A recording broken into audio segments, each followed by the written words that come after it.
Allah subhanahu wa ta'ala mentions in the Quran in Surah Al-Mulk, تبارك الذي بيده الملك وهو على كل شيء قدير الذي خلق الموت والحياة ليبلوكم أيكم أحسن عملا. He's the one who created death and life, موتا والحياة ليبلوكم, to test all of you, to examine the human beings, ليبلوكم أيكم أحسن عملا, who from amongst you have the best of deeds. Who from amongst you have the best of deeds.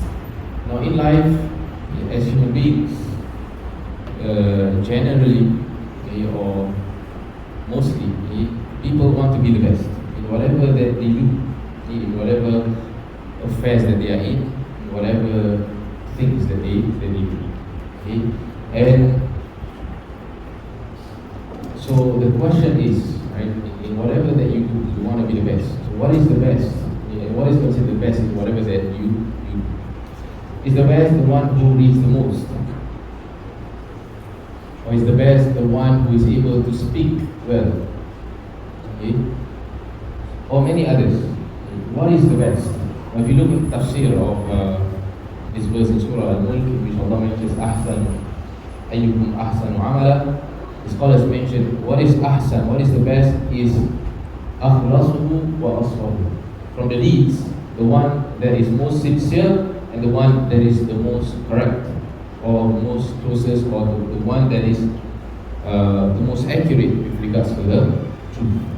And what is the most accurate with regards to the truth? The one that is following the way of the Prophet sallallahu alaihi wasallam. So in whatever that you do, remember, when you want to seek the best, this is the guideline and this is the criteria of what is the best.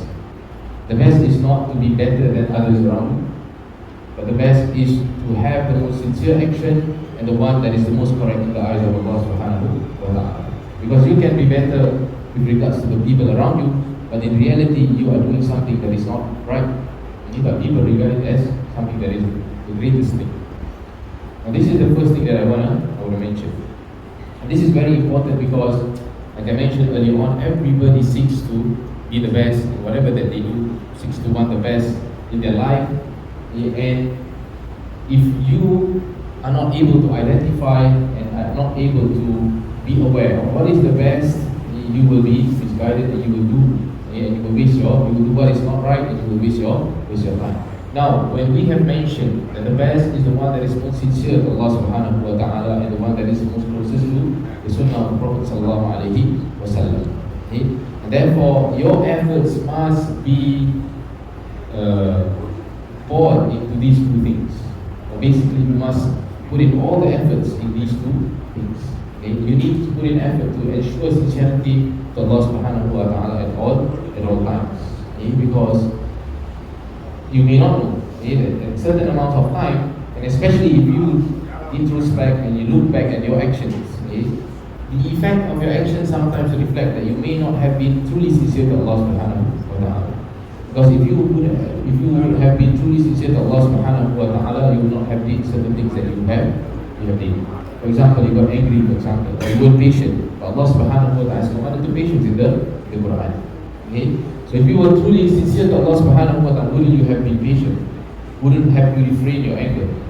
Wouldn't have you done jihad or struggle in whatever affairs that you were in for the sake of Allah subhanahu wa ta'ala? No matter what people say to you, or no matter what words you will listen from the people around you. This is the first thing. This is with regard to sincerity to Allah subhanahu wa ta'ala. Secondly, you need to ensure that you are following the way of the Prophet sallallahu alaihi wasallam. You are following the way of the Prophet sallallahu alaihi wasallam. And this is also something that you need to examine and check with regards to your own self. Following the way of the Prophet sallallahu alaihi wasallam is a serious affair. It's not something that is as simple as, okay, now I recognize the sunnah of the Prophet sallallahu alaihi wasallam, therefore I am following, or I am following the way of the sunnah of the Prophet sallallahu alaihi wasallam, or I am someone who is following the way of the Prophet sallallahu alaihi wasallam. And this is a lesson that you can really see when, especially with regards to the lessons that we have on Wednesday night. which is on Al-Adab Al-Mufrad. And what is the book Al-Adab Al-Mufrad about? It's about akhlaq, it's about manners. It's about akhlaq and it's about manners. Manners of the Prophet sallallahu alaihi wasallam. So, in another hadith, the Prophet sallallahu alaihi wasallam mentioned as well that the best of you are the one who has the best, or who are the best in their akhlaq. Ahasinukum akhlaq. And I believe this is in Sahih Bukhari, Muttafaq alayh. Point is, we mentioned earlier on, everybody seeks to be the best in whatever that they do. And in the issue of akhlaq as well, you should be the best. And the best person who has the best akhlaq, this is the one who is the best in the eyes of Allah subhanahu wa ta'ala. And in that hadith, the one who is most closest to the Prophet sallallahu alayhi wa sallam and many more. Okay? So point now is, how do we identify the best akhlaq? Where do we attain the best akhlaq? Okay? And Allah subhanahu wa ta'ala mentioned in Surah Al-Qalam, وَإِنَّكَ لَعَلَى خُلُقٍ عَظِيمٍ. The most greatest character that you can find is the character of the Prophet sallallahu alayhi wa sallam. He is the most greatest character among us. Okay? And وَإِنَّكَ لَعَلَى خُلُقٍ عَظِيمٍ. And this verse was interpreted by Aisha radiallahu anha, tafsir. Okay? And she mentioned that what is meant by here, what is meant by this verse is كَانَ خُلُقُهُ الْقُرْآنِ. His akhlaq was the Quran, essentially the Quran. So, in one of the lessons that we had, one of us asked this question, very key question. He asked, Ustadh, how do we ensure that we can attain good akhlaq for ourselves? What are the steps? Okay? And this is the answer over here. The first thing that you need to do is look to the Quran, understand the Quran. Because the akhlaq of the Prophet ﷺ is essentially the Quran.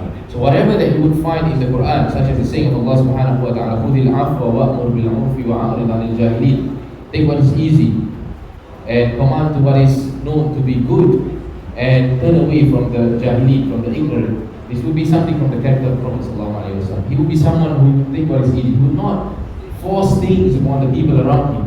He would not force things upon the people around him, but he would always accept whatever that the people would give to him. And what it means by give away is not things.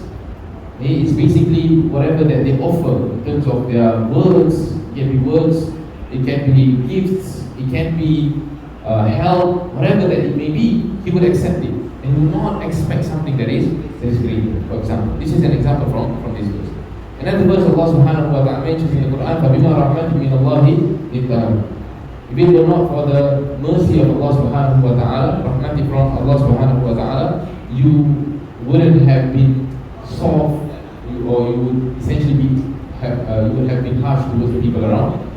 And if you were to be harsh, وَلَوْ كُنْتَ فَضًّا غَلِيظَ الْقَلْبِ لَانفَضُّوا مِنْ حَوْلِكَ. Everybody would be running away from you. And the fact that the da'wah of the Prophet sallallahu alaihi wasallam has reached in this sheer amount of number of people accepting Islam until today, it indicates the truth that he wasn't someone who was harsh, but he was someone who was very merciful and soft towards the people around him. وَلَوْ كُنْتَ فَضًّا غَلِيظَ الْقَلْبِ لَانفَضُّوا مِنْ حَوْلِكَ فَاعْفُ عَنْهُمْ وَاسْتَغْفِرْ لَهُمْ وَشَاوِرْهُمْ فِي الْأَمْرِ. Forgive them and seek forgiveness for them and discuss with them. He wasn't someone who was just deciding things and wasn't discussing. He was someone who discussed with his companions even when he has decided upon a matter. This is one of the characteristics of the Prophet ﷺ. And in general, there is this general verse in which Allah subhanahu wa ta'ala mentions in the Quran, لَقَدْ جَاءَكُمْ رَسُولٌ مِّنْ أَنفُسِكُمْ عَزِيزٌ عَلَيْهِ مَا عَنِتُّمْ. Very protective. حَرِيصٌ عَلَيْكُمْ. He will be very caring towards you, wanting the best for you. بِالْمُؤْمِنِينَ رَءُوفٌ رَحِيمٌ. And very merciful, very soft towards everyone, towards the believers. And there are many other verses as well that you will find in the Quran. Whatever verse that you find in the Quran which reflects any kind of moral characteristic of akhlaq, the Prophet ﷺ would have the greatest form of it. Okay? So this is the nature of the best of akhlaq. So the tip, first, number one, is to look into the Quran. Second, very simple. Once you understand this, secondly is to look at the nature of the life of the Prophet ﷺ, the sunnah of the Prophet ﷺ. Right? And this is what we are doing in Adab Al-Mufrad. And you will also find verses of the Quran inside some of these hadith. Okay? Now, what's next? What's next? Because the next thing is to realize and understand that knowledge And just attaining is not enough. You cannot, again, I repeated this a couple of times, you cannot repeat or you cannot depend on your own actions. You cannot depend on your own efforts. And that's why there is a dua to protect ourselves from this, dua to seek Allah's help in all matters that we do. وَلَا تَكِلْنِي إِلَى نَفْسِي طَرْفَةَ عَيْنٍ. I repeated this dua a couple of times. But I want to talk about another important dua, this point. So when you realize that you cannot depend on your own effort, but you still need to put in you still need to struggle, you need to put in a certain amount of effort to achieve certain things. So you cannot expect today you're an angry person and suddenly tomorrow you're a patient person. It does not work like that. It requires some work. But with at the same time, with the work and the effort that you have put in, you should also understand that your achievements cannot be achieved without the help of Allah subhanahu wa ta'ala, and that includes your akhlaq. That includes your akhlaq. Now why are we talking about akhlaq? So I want to mention something else as well, which I feel very important. In our journey to follow the sunnah of the Prophet sallallahu alaihi wasallam, we seek knowledge. And the nature of the knowledge that we seek could be rulings. It could be the way that Prophet sallallahu alaihi wasallam makes dua. Could be many different various types of knowledge from Prophet sallallahu alaihi wasallam. And one of the types of knowledge which some people may neglect is the knowledge of akhlaq and adab. And we look at it as something that is secondary. For example, some of us look at it as something that is secondary, something that supports knowledge, but it is essentially a big part of knowledge. Because there are so many things that you cannot achieve without akhlaq and adab. You cannot achieve being beautiful towards your parents without akhlaq and adab. You cannot achieve being good towards your siblings without akhlaq and adab. You cannot uphold ties of kinship without akhlaq and adab. And all of these things are hukum. All of these things are ruling. It is wajib for you to do all of these things, right? وَبِالْوَالِدَيْنِ what is the verse? No, before that. وَقَضَى رَبُّكَ أَلَّا تَعْبُدُوا إِلَّا إِيَّاهُ وَبِالْوَالِدَيْنِ إِحْسَانًا. Right? Allah has already decreed that you should worship Him alone, and after that immediately do good and be beautiful to both your parents. And Allah mentions about those who cut off ties. What did Allah subhanahu wa ta'ala say? وَيَقْطَعُونَ مَا أَمَرَ اللَّهُ بِهِ أَن يُوصَلَ. They cut off what Allah has commanded for them to uphold. Right? So it's something that Allah commanded, therefore it is wajib. Okay?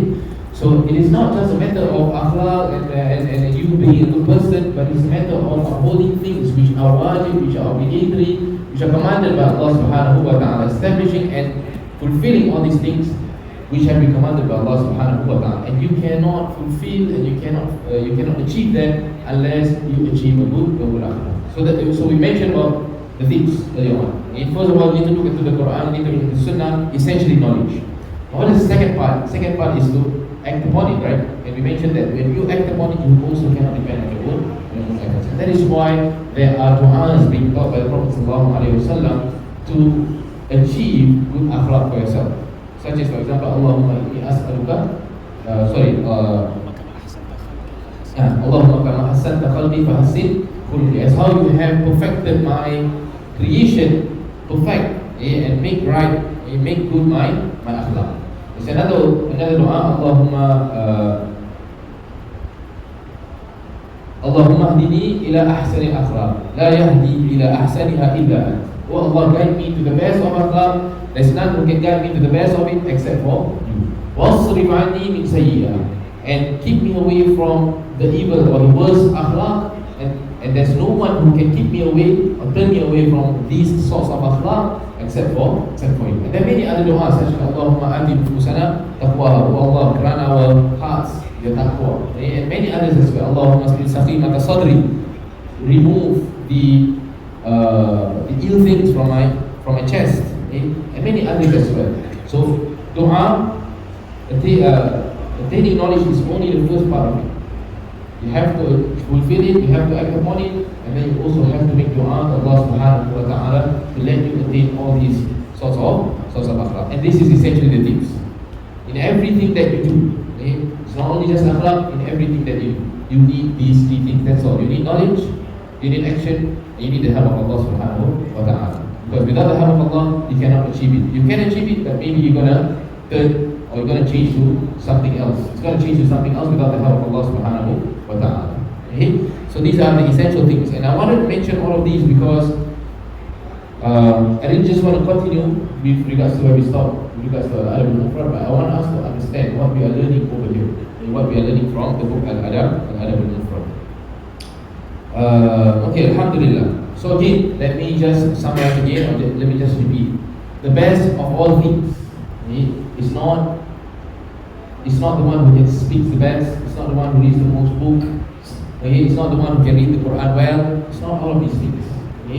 But the one who is the most sincere in whatever that he does, and the one who is following the way of Prophet sallallahu alaihi wasallam. And therefore, it brings me to remind us of another thing. In whatever that we do, we must be careful of seeking praises from the people around us. Okay? Yes, we can say no, we are seeking knowledge from Allah, we are not seeking any praises from other people around us. But sometimes it may enter our hearts without us realizing. Okay? Sometimes there is this thing called Riya al-Khafi. It can be a Riya, but it's a hidden one. How? Sometimes you praise other people, but your intention is so that you will be praised. How? An example. Oh, I'm Ustādh Nabil, mashallah, he's a good Ustaz. Example. Okay? So, when do you know Ustādh Nabil? Oh, I learned with him. So therefore you are the one who is mashallah, for example. Right? Okay? And you can apply this to other things. Okay? My dad brought me up so well, and therefore I'm a good person. Right? So I'm not praising myself, but I'm praising my dad, but I'm the one who is the one who is intended over him, for example. Okay? So these are some examples which we need to be careful of. Okay?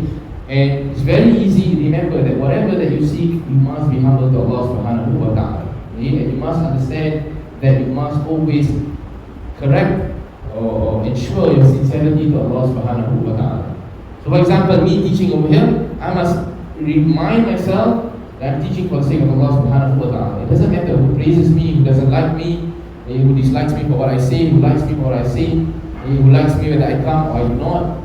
When you come to the masjid, for example, ensure that you are doing it sincerely for Allah subhanahu wa ta'ala. Not so that people can see that you are always here at the masjid. It doesn't matter whether you are always here, whether you are not here. Those who are always here, praise Allah subhanahu wa ta'ala and be humble to Allah subhanahu wa ta'ala and acknowledge the blessing of Allah subhanahu wa ta'ala upon you. And those who have not been here, who have been neglectful, then remind yourself of Allah subhanahu wa ta'ala so that you can be better. It's as simple as that.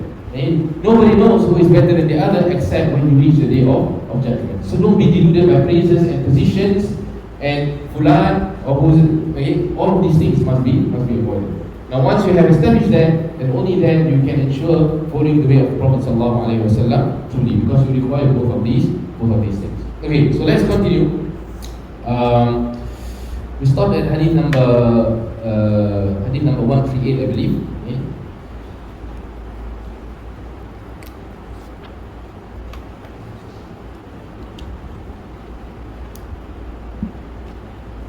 Okay, so we'll continue with the next one, 139, which is narrated by Abu Umara. قال سمعت الحسن يقول لقد عهدت المسلمين. Okay, we have gone through this as well.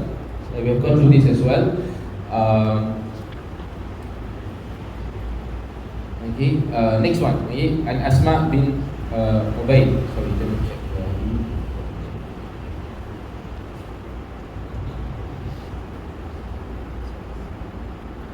حدثنا موسى قال حدثنا سلام بن أبي مطيع عن أسماء بن عبيد قال قلت لابن سيرين عندي يتيم قال اصنع به ما تصنع بولدك اضربه ما تضرب ولدك. So Asma bin Ubayd said, I said to Ibn Sirin. Ibn Sirin is one of the tabi'in. I have an orphan in my care. He said, so Asma bin Ubayd told Ibn Sirin, I have an orphan in my care. Indi yatim, which means that yes. So he said, treat him as you would treat your own child. So basically, what he mentioned, I have an orphan in my care. Basically, he's asking a question. He's not telling him that I have an orphan in my care. He's trying to tell him that I have an orphan in my care. What should I be doing? How should I treat the child? Okay. So, and this indicates, this statement that comes from Asma bin Ubaid indicates that they are concerned, and the attention be given by them, those who are during the time of Prophet ﷺ, during the time of companions, during the time of Tabi'een. They really gave attention to this matter, which is the matter of orphans. That's how Allah gave attention to it in the Quran. Okay? And therefore they want to ask, they want to make sure that they are doing things right. Okay? They are doing things right. So the answer, Ibn Sirin told him, he is a great Tabi'in, he said, treat him as you would treat your own child. Isna bihi ma tasna bi waladik. Treat him as how you would treat your own child. How you would hope to bring up your own child, how would you hope to care for your own child, that is the same way that you must treat the orphan, although it is not your own child. Okay? So you must eliminate the thought that this is not my child and therefore I treat him in another way. You must eliminate that, okay? But you must always remind yourself that no matter what I face with this orphan, okay, he still should be treated as how I hope to treat my own children. Okay? Now, beat him as you would beat your own child. Okay? Now this statement of Isna bihi ma tasna bi waladik, this is like a qa'ida or a general concept for the whole issue of the orphans. Okay? Which means that we have the issue of orphans, what you should do if this happens, what you should do if that happens, for example. But in general, everything that you should do should go back to this concept, which is how you treat him must be the same way that you treat your own child. So you don't need to ask too many questions. If you don't know what to do, this is how you should do it. In everything that you face, in any issue that you face, this is how you should practice and you should approach it. Now then, Ibn Sirin mentioned, "Idribhu ma tadrib walalak." Okay? Beat him as you would beat your own child. So what it means by beat over here is when there is a situation that requires a beating. A situation that requires a beating. And as we all know, beating or discipline through beating is the last resort. It should only happen after multiple tries and multiple efforts to speak, to discuss, to tell the child what they are supposed to do, to teach, to educate him. And if everything is to no avail, then that would be the last resort. Now even when that is the last resort, there are guidelines. There are guidelines to this method. Okay? So what are the guidelines? For example, إِذَا ضَرَبَ أَحَدُكُمْ فَلْيَجْتَنِبْ الْوَجْهِ. Okay? When you beat, right, you should keep away from the face. The face cannot be beaten. It is haram for you to beat the face. It is haram for you to box the face of a person, to slap the face of a person. It is haram totally, no matter what the situation may be. Another guideline, for example, is that you should not break any bones, okay? Or cause him any harm, cause the child any harm. And therefore, how should you deal with this? What is the solution for this? How do you beat the child? The answer is, as how the chapter says over here, كُلِّ الْيَتِيمِ كَالْأَبِ الرَّحِيمِ. When you discipline your child with a beating, you must discipline your child with a beating through mercy. Mercy must be the one that drives you to beat the child, not your anger. What does this mean? This means that when you are about to discipline your child, okay, through a beating, for example, you are doing it because of your mercy towards that child, because you want that child to change, for example. Okay? And therefore, it requires a beating, okay? And you beat through your feeling or through tapping your mercy towards the child. Not by tapping to your anger, okay? Or utilizing your anger, or letting your anger be the factor that drives you to beat the child. If anger is the one that drives you to beat the child, what is the hukum, or what is the ruling of the beating over here? It becomes haram. Okay? So as long as you are beating the child through anger, it becomes haram. And as long as you are beating the child and you are doing it through mercy or because of mercy, then it becomes halal. So this is the guideline. And therefore, when you educate your children at all times, you must do it with mercy. You must do it with mercy. So this doesn't apply only to beating. Beating is the last resort, like I mentioned. But before that, all the other steps that you have taken. Let's say, for example, you want to discipline the child through some scolding, for example. You cannot be pointing to the aib or ayub, the things that the child doesn't like, for example. Because you are like this, therefore this happens to you. Okay? Father for example. You cannot do something like that. Okay? But you must discipline him in the correct manner, for example. This is the repercussion, this is the effect of what you have done. So you must learn from this. Therefore next time you cannot do it, for example. You cannot tell them, for example, okay? Next time if you do, okay, then I will laugh at you again, for example. Okay? And this is good for you, for example. You can't do something like that. This is prohibited. You can shout at the child when there is no requirement for shouting, for example. And you must refrain your shouting. So these are the adab that is required. Okay? And especially because shouting comes from anger. And if anger is present, it is haram for you to discipline the child through anger. Okay? And as how some people have mentioned, al-ghadab, anger, the beginning of it is insanity or junoon, craziness. And because you don't control your actions. Okay? Every action that comes from anger is not something that is controllable, it's not something that is reasonable. Okay? And akhiruhu, what is the end of it? What happens after that? Another regret. Okay? And this is what happens to most of people. Okay? Most of the people, this is what happens. So therefore, the permission to discipline through beating over here is only restricted, muqayyad, to those who are merciful and not harsh, to those who are merciful and not tapping on their anger.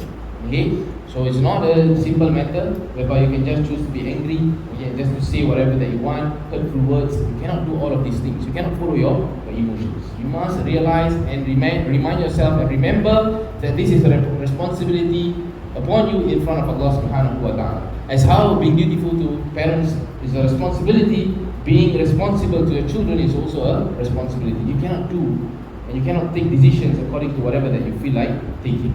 Okay? According to your anger, according to your emotions. And this applies both to both sides of the parents. To the husbands and the wives, to the mother and the father. Okay? Both of them. Okay, so the next hadith, babun fadlul mar'ati idha tasabbarat ala waladiha wa lam tazawwaj.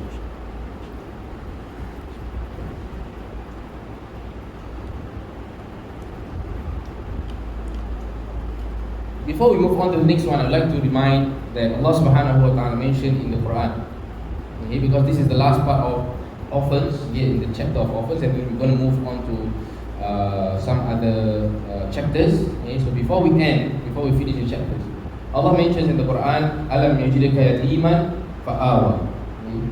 Wasn't the Prophet sallallahu alaihi wasallam an orphan? Okay, so if you happen to be an orphan, remember that the best of the creation was an orphan, and being an orphan, it has got nothing to do with a person being the best of people. Okay? And therefore, when you have an orphan in your care or in your home, bring him up in the best way possible, because if he were to become someone who is of good character, calls people to Islam, okay? Calls people to the religion of Islam, for example, you will attain the rewards, okay? Because you were the one who brought him up. Now, if you do the opposite, if you bring him up in the evil way, whatever repercussions, you will bear the consequences as well. Okay? Alam yajidka yatiman fa'awa, wajadaka dhalan fahada, wajadaka 'a'ilan fa'aghna, fa'amma al-yatima fala taqhar. This is for the person who is caring for the orphan. We mentioned being an orphan. Remember the Prophet ﷺ was an orphan as well.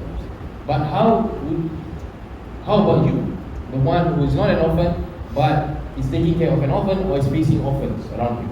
Okay, so Allah subhanahu wa ta'ala mentions in the Quran, فَأَمَّا الْيَتِيمَ فَلَا تَقْهَرْ. You should not turn away, you should not dismiss those who are orphans. Okay?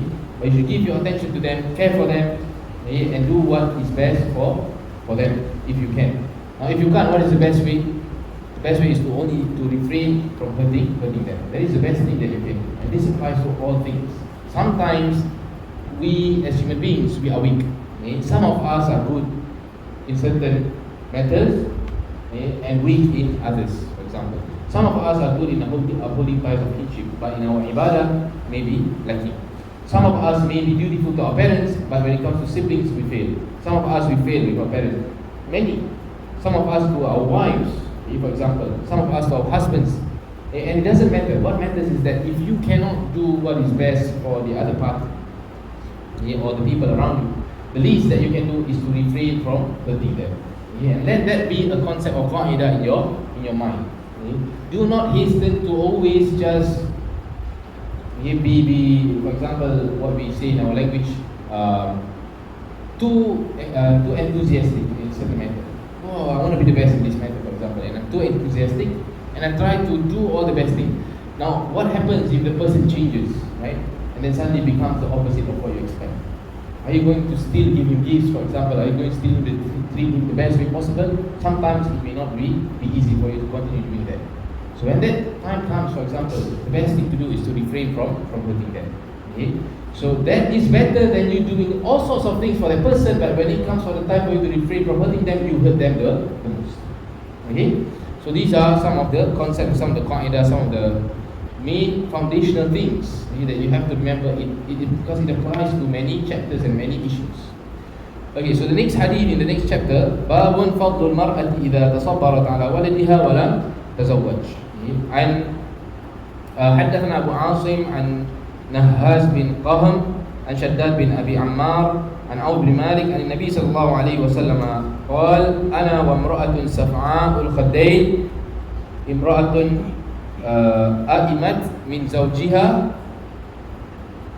فصبرت على ولدها كهاتين في الجنة. Okay, the meaning of this hadith, first of all, this is the chapter of the virtue of a woman who perseveres with a child and does not marry. Okay? And the hadith that we see under this chapter is this hadith in which the Prophet ﷺ mentioned, "Ana wa imra'atun saf'a al-khaddayn." Me or I and a woman whose face has darkened. What does it mean by face has darkened over here? It means that this indicates the amount of effort that she is putting in. Okay? This is what it means by this expression over here.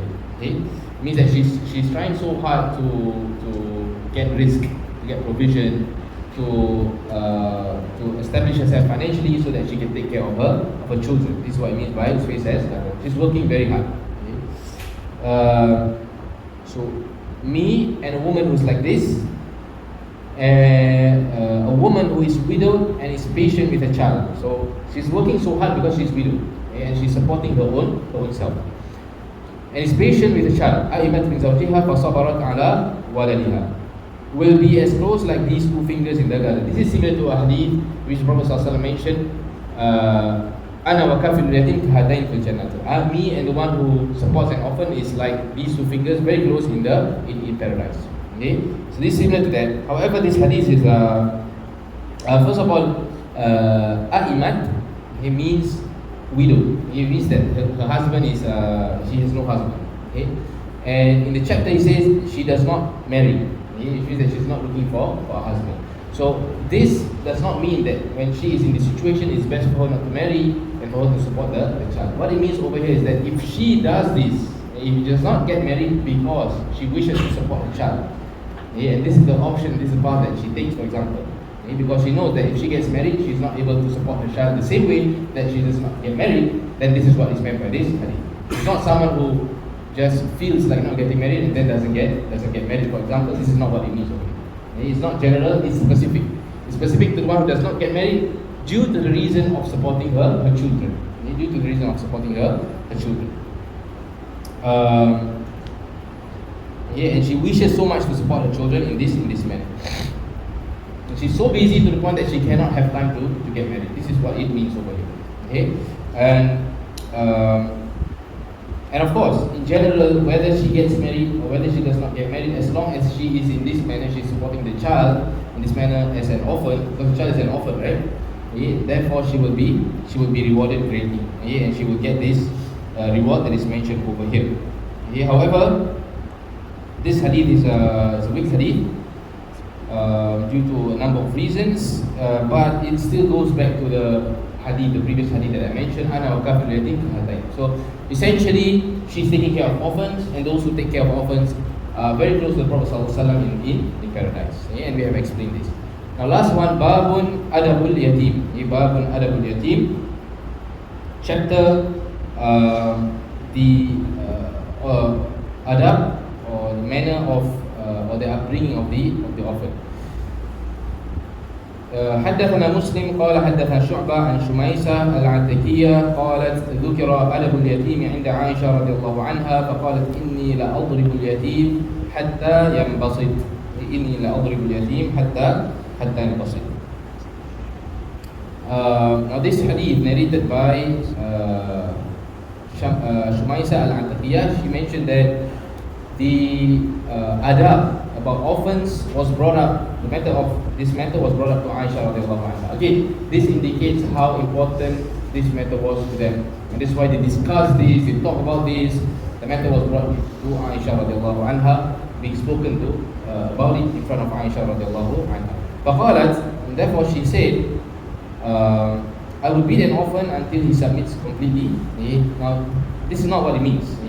Hatta yanbasit is not he submits completely. Yanbasit basically means when a child, usually when he's beaten, right? A very small child, when he's beaten just slightly, not really like in a harsh way, he would show signs of dislike. Usually this would be in the form of him lying down flat on the ground, right? He'll be like, right? I don't like this. So this is what it means by yanbasit over here. It's not that he submits completely. This is not what it means. What it means is he lies flat because of his dislike, and this is normal with children. Sometimes when they dislike something and they just don't like something that is happening to them, being scolded and things like that, they will just lie flat and they'll just, I don't like this, right? And they'll be crying, for example. This is normal. So this is what it means by this is what is meant by the saying of Aisha radiallahu anha. It means that she also practiced this, and we mentioned earlier on that this is only practiced in times of necessity, in times where it is required and it is a normal thing. It is a form of discipline that can be taken at certain points of time where it is necessary or when it is necessary. And it cannot be that Aisha radiallahu anha is beating a child to the point that she is oppressing them. Because why? The orphan that is referred to over here is basically her own nephews. Her own nephews actually. Because the orphans that she said she's disciplining over here, it refers to the children of or basically her nephews. Her nephews. So it cannot be that if it is her own nephew, she beats up her own nephew to the point where she oppresses them or to the point that she abuses them. So that does not make sense at all. So this is the disciplining kind of beating, and it's done with the guidelines that we have mentioned. And with that, we have finished the chapters on Yatim, and inshallah in our next lesson we will begin with new chapters related to children who pass away, small children who pass away, the virtues and rewards for those who bear children who pass away. Inshallah. Wallahu ta'ala alam. We ask Allah subhanahu wa ta'ala to grant us beneficial knowledge, to make it easy upon us to act upon what we have learned, and to correct our intentions at all times, and to correct our zuriyah, our generations after us, our children, and also our actions and our deeds. Wallahu ta'ala alam. سبحانك اللهم وبحمدك أشهد أن لا إله إلا أنت أستغفرك وأتوب إليك وصلى الله وسلم على نبينا محمد والحمد لله رب العالمين.